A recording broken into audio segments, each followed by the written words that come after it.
Você sairia de casa sem guarda-chuva se a previsão do tempo dissesse que há risco de carne fresca? Nós estamos acostumados com a fúria da natureza em formas conhecidas, tempestades elétricas, furacões devastadores ou chuvas de granizo que amassam carros. Mas existe um limite onde a meteorologia termina e o pesadelo começa. Em uma tarde ensolarada de 1876, a natureza decidiu quebrar todas as regras da física e da biologia ao fazer chover, literalmente, pedaços de carne vermelha e sangrenta sobre uma fazenda tranquila. Isso não é uma lenda urbana de internet ou um roteiro de filme B de ficção científica. É um fato histórico documentado, testado em laboratório e que, até hoje, causa náuseas em quem descobre a verdadeira origem desse milagre macabro. Tudo aconteceu no estado de Kentucky, nos Estados Unidos, na propriedade da Sra. Crouch. Era um dia de céu azul, sem uma única nuvem à vista, o tipo de dia perfeito para realizar tarefas domésticas ao ar livre. A Sra. Crouch estava no quintal fazendo sabão quando ouviu sons estranhos ao seu redor. Não eram trovões, mas barulhos úmidos, como tapas molhados estalando contra a terra seca e a cerca de madeira. Ao olhar para cima, ela não viu chuva.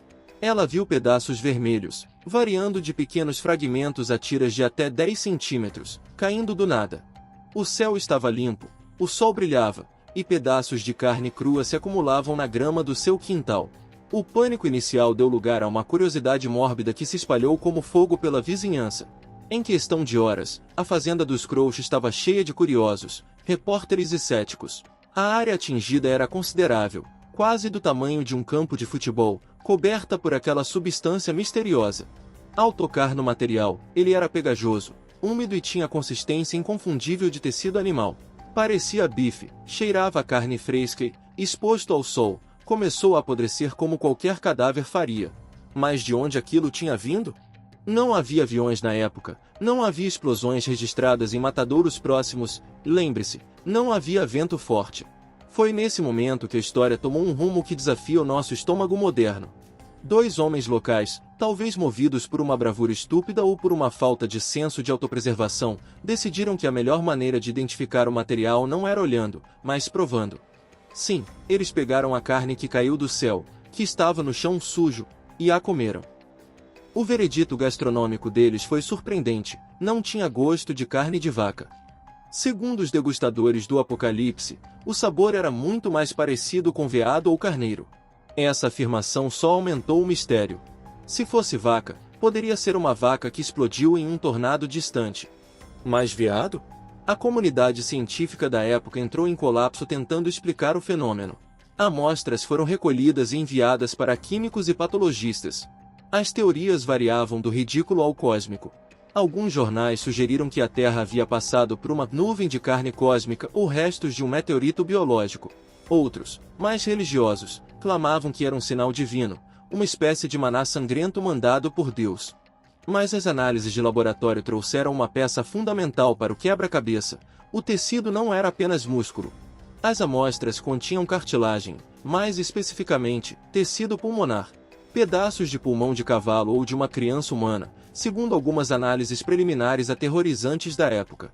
Outra teoria tentou acalmar os ânimos sugerindo que aquilo não era carne, mas uma cianobactéria chamada Nostoc. Essa bactéria vive no solo e, quando chove, enche e forma uma geleia que parece carne. Seria uma explicação elegante e limpa, exceto por um detalhe crucial: o dia estava ensolarado e seco. A carne caiu do céu, ela não brotou do chão. Além disso, as amostras apodreceram e atraíram moscas, algo que uma alga ou bactéria não faria daquela forma. A ciência estava num beco sem saída, até que um especialista em fauna local olhou para o problema não com um microscópio, mas com binóculos.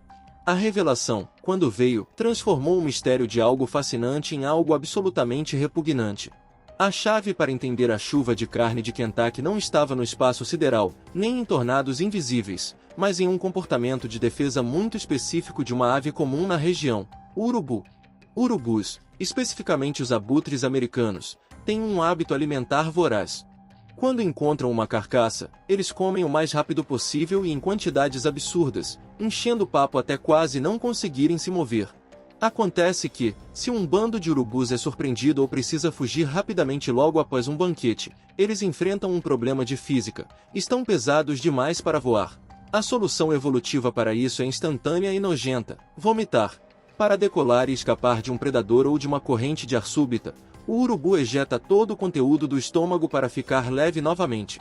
A teoria mais aceita hoje é que um bando gigantesco dessas aves estava voando alto, talvez aproveitando correntes térmicas invisíveis a olho nu, quando algo as assustou ou desestabilizou.